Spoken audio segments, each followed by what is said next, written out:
The Persian Gulf has a ceiling, not a physical one. The sky above it is as open as any ocean sky, but a tactical ceiling imposed by the geography of the basin itself. The Gulf is shallow, narrow, and enclosed on three sides by nations whose military infrastructure is positioned to reach any point on the water's surface. Its average depth is 37 meters. Its width at the Strait of Hormuz is 33 kilometers. A surface combatant operating anywhere inside that basin is, by the geometry of the place, within range of weapons positioned on multiple shores simultaneously. There is no position inside the Gulf that a modern anti-ship missile or ballistic missile system cannot reach. There are only positions that are more or less favorable in terms of the warning time available before that reach is exercised. USS Monterey had been holding a position 22 nautical miles northeast of Bahrain for 38 hours. Her assignment was the air defense coordination role for the carrier strike group, the outer layer of the Aegis architecture, positioned to provide the longest possible early engagement opportunity against any threat approaching the group from the Iranian coastline to the north and northeast. The Ticonderoga-class cruiser carried 122 vertical launch system cells and the most capable version of the SPY-1B radar in the fleet, giving her an air search capability that the intelligence community had assessed as the single most important sensor asset in the Gulf at this particular moment in the escalation timeline. She was positioned where she was because she was the best tool for the job, and the job required her to be close to the threat. Close to the threat in the Persian Gulf in the current operational environment meant something specific. Iranian missile forces had been assessed at elevated readiness for 72 hours, following a series of diplomatic exchanges that the public record described as tense, and that the classified traffic described in terms that the watch officers aboard the Monterey had read carefully, and filed in the part of their operational awareness that informs posture without producing paralysis. The Shahab-3 medium-range ballistic missile batteries at Tabriz, at Khorramabad, and at the mobile launcher sites that satellite imagery had identified in the mountain terrain south of Tehran had all been observed in states of preparation that the intelligence community's current assessment categorized as launch-ready within a 12-hour window. The assessment had been in effect for 21 hours when the Monterey's watch team came on at midnight. At 2:47 a.m., the SPY-1B detected the first launch signature. Not one. Three simultaneous thermal events from positions along the northwestern coastline.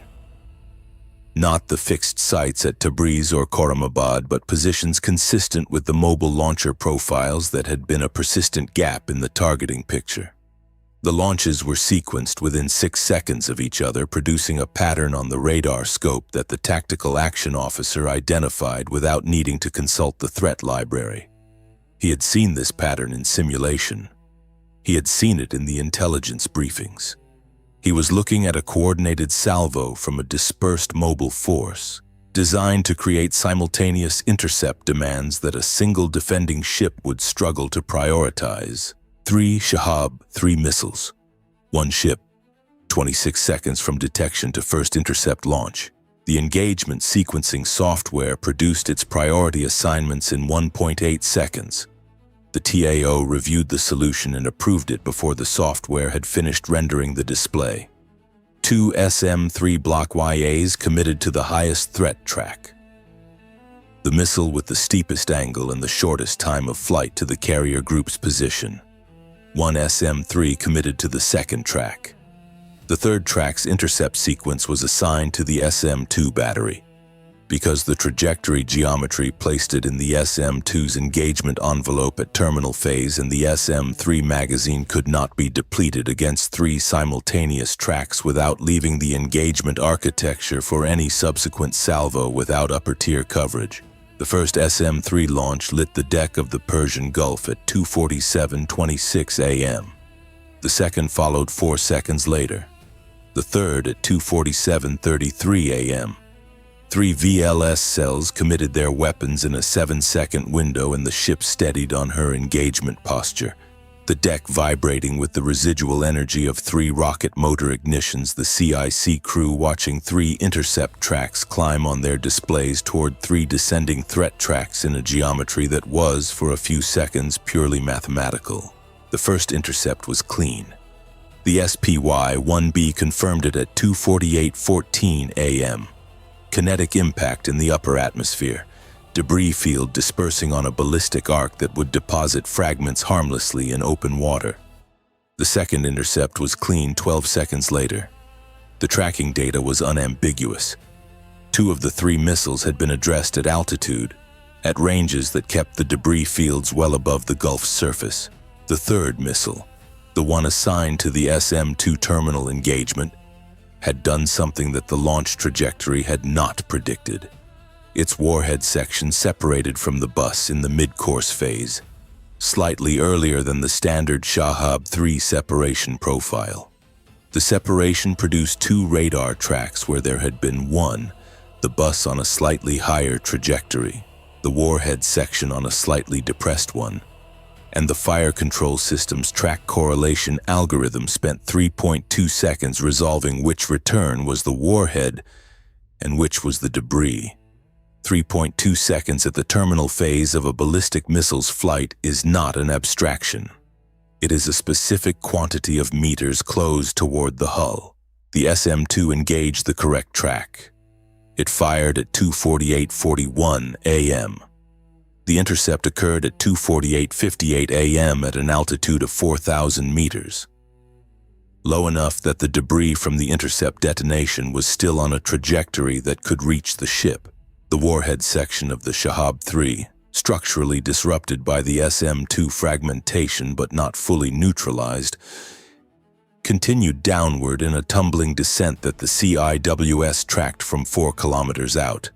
The phalanx fired at 2:49:03 a.m., its 20mm rounds reaching the tumbling mass at a range of 1,100 meters and further disrupting the structural integrity of the warhead assembly. The fusing mechanism, which required a specific deceleration signature to initiate, was not receiving that signature from a tumbling, fragmenting airframe. The warhead did not achieve design detonation. What it achieved was a high-velocity impact. The warhead assembly, approximately 400 kilograms of steel, explosive fill, and guidance components, structurally compromised but still largely intact as a mass, struck the Monterey's aft deck at 2:49:09 a.m. at a velocity that the subsequent analysis would estimate at 310 meters per second. It struck at a point 60 centimeters forward of the aft VLS battery. The 16 cells of the Mark 41 vertical launch system that occupied the stern section of the ship, currently loaded with a combat mix of SM-2 missiles and Tomahawk land attack variants. The impact transferred kinetic energy into the deck structure at a rate that the deck plating and underlying frames could not absorb without failure. The deck failed. The energy propagated downward into the aft VLS magazine space, the below-deck area where the missile cells were rooted, and where the explosive components of the loaded weapons were stored in the proximity of the launch cells. The penetration of the magazine space by a high-velocity mass carrying residual thermal energy from its atmospheric descent produced the condition that the damage control doctrine for VLS-equipped ships identifies as the highest priority single casualty event a surface combatant can experience. The aft VLS magazine was on fire at 2:49:11 a.m. Not the launched missiles, not a warhead detonation. The explosive fill of the stored weapons required a specific initiating stimulus that the impact alone had not provided. What was burning at 2:49:11 a.m. was the propellant grain material of the loaded missile motors, which had been exposed to the thermal and kinetic energy of the impact in sufficient quantity to initiate combustion. Solid propellant burning in an enclosed magazine space produces temperatures that exceed the structural limits of the surrounding steel in minutes, not hours. And it produces them in a space that is directly connected to 16 loaded weapons whose cook-off temperature is a number that nobody in the damage control world wants to test empirically. The fire alarm in the aft VLS magazine activated at 2:49:13 a.m. 2 seconds after ignition. The automated suppression system, a high-rate discharge halon system designed for exactly this scenario, activated at 2:49:14 a.m., 1 second after the alarm. The system performed correctly and completely. The halon concentration in the magazine space reached its design suppression level within 4 seconds of activation. The fire continued burning. The propellant combustion that had initiated in the magazine space was not a pool fire or a flammable liquid fire. It was a metal oxidizer combustion involving solid propellant material that the halon suppression chemistry was not optimized to address. Halon works by interrupting the chemical chain reaction of combustion in gas phase fires. Solid propellant combustion is not a gas phase process in the same sense. The oxidizer is incorporated into the propellant grain itself, meaning the combustion carries its own oxygen supply and does not require atmospheric oxygen to continue. The automated system did what it was designed to do. The fire it was fighting was outside its design envelope. The damage control officer received the magazine fire report at 2:49:15 a.m., 4 seconds after ignition, and made the immediate call to flood the magazine. The magazine flooding system was a separate, manually activated capability. A high-volume seawater flooding circuit that could fill the magazine space with salt water at a rate sufficient to cool the burning material below its self-sustaining combustion temperature. The flooding required manual activation from a valve station in the passageway immediately adjacent to the aft VLS access trunk. The distance from DC Central to that valve station was 41 meters through 2 watertight doors. The damage controlman who ran those 41 meters reached the valve station at 2:49:34 a.m., 19 seconds after the fire alarm. He had been standing in the passageway outside DC Central when the alarm activated, in a position that placed him closer to the valve station than anyone else on the ship. For the reason that he had been standing there because the watch conditions for the past 6 hours had generated 3 previous alerts that had turned out to be sensor anomalies. And he had developed the habit, not from any instruction but from the accumulated experience of 3 false alerts in 6 hours, of positioning himself in the passageway where he could move toward the most likely real event, rather than waiting at a station that was optimally positioned for the average scenario but not for the current one. He opened the flood valve at 2:49:36 a.m. The seawater entered the magazine space at a rate of 2,000 liters per minute. The temperature in the space, which had climbed to over 400 degrees Celsius in the 25 seconds since ignition, began to fall as the water vaporized against the hot surfaces and the steam displaced the remaining atmosphere. The burning propellant material hissed and popped as the water reached it. The combustion rate dropped. It did not stop immediately. Water on burning solid propellant is a suppression mechanism, not an instant extinguisher.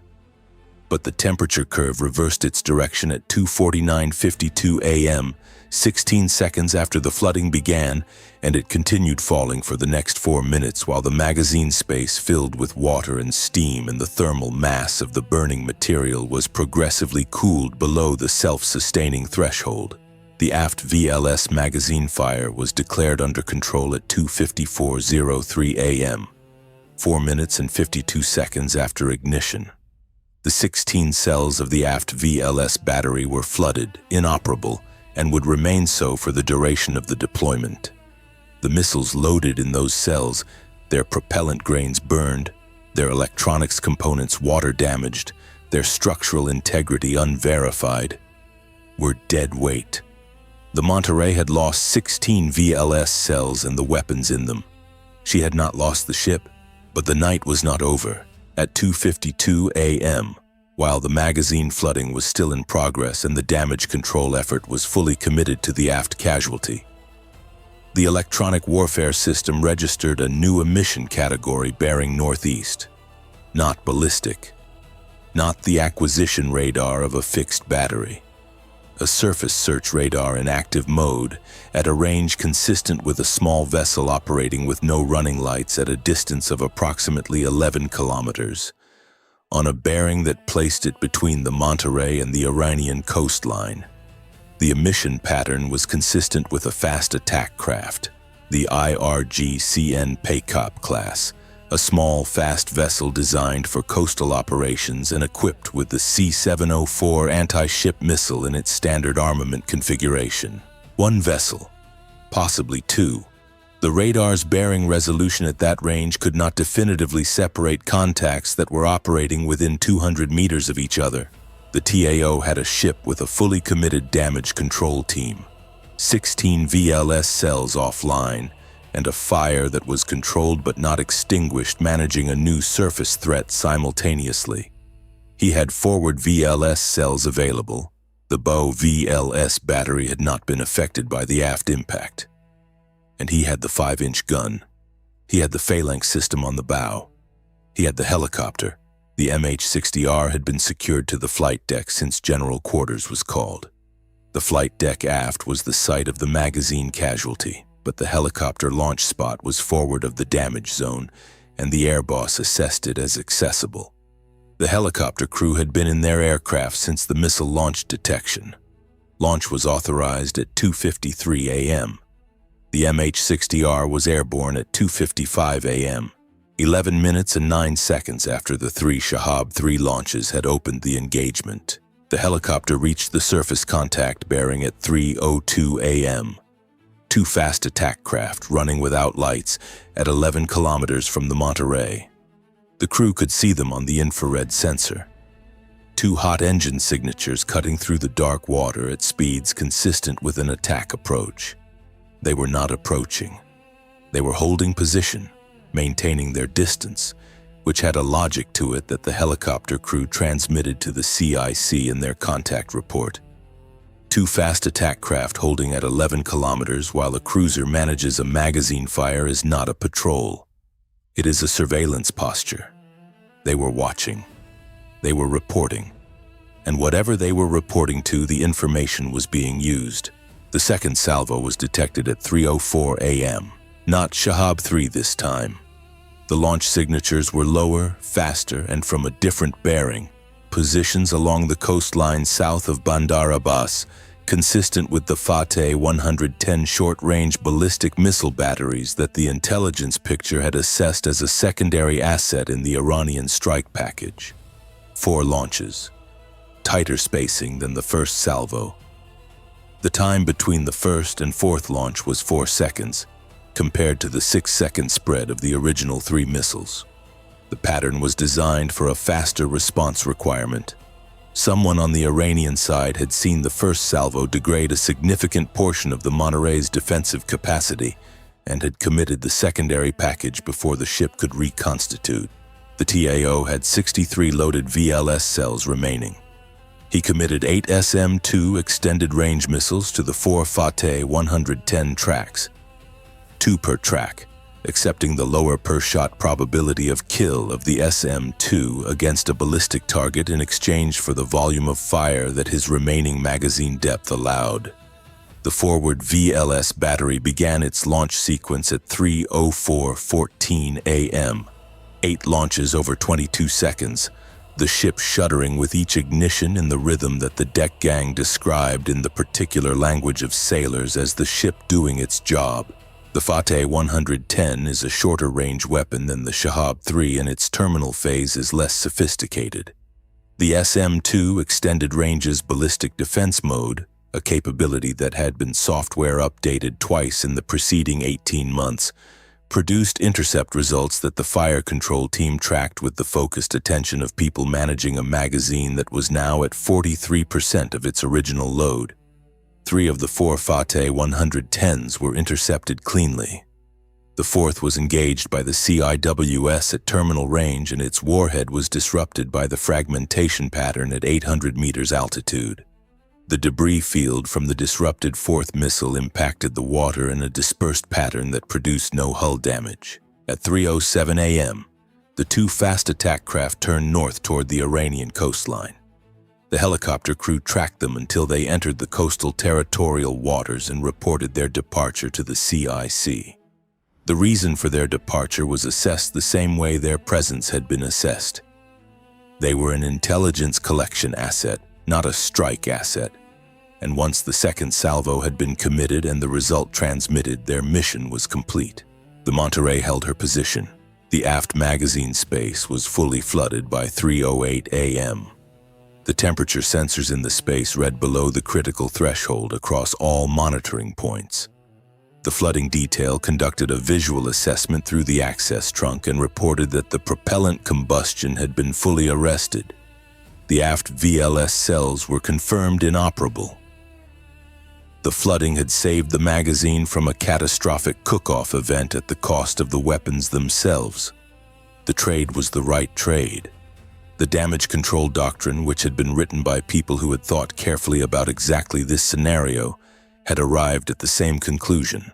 The forward VLS battery retained 47 functional cells. The SPY-1B was operating at full capacity. The 5-inch gun was fully operational. The phalanx systems were fully operational. The helicopter was airborne and on station. The Monterey was a ship that had absorbed a direct hit on her aft magazine, managed a solid propellant fire in an enclosed space in under 5 minutes, and engaged and defeated a follow-on salvo of 4 ballistic missiles while doing so. At 3:22 a.m., the fleet commander's message traffic authorized the Monterey to request relief from her barrier position and transit to Bahrain for emergency repairs. The message was received and logged. The Monterey acknowledged. She did not immediately transit. The TAO kept the ship on station for 31 more minutes, maintaining the barrier position until the replacement asset, the USS Antietam, positioned 40 miles to the south, had closed to a range where the coverage gap would be minimal. The decision to hold the position for 31 minutes was not in any order he had received. It was a judgment call made by a watch officer who understood that the barrier position existed for a reason, and that the reason did not expire because his ship had been hit.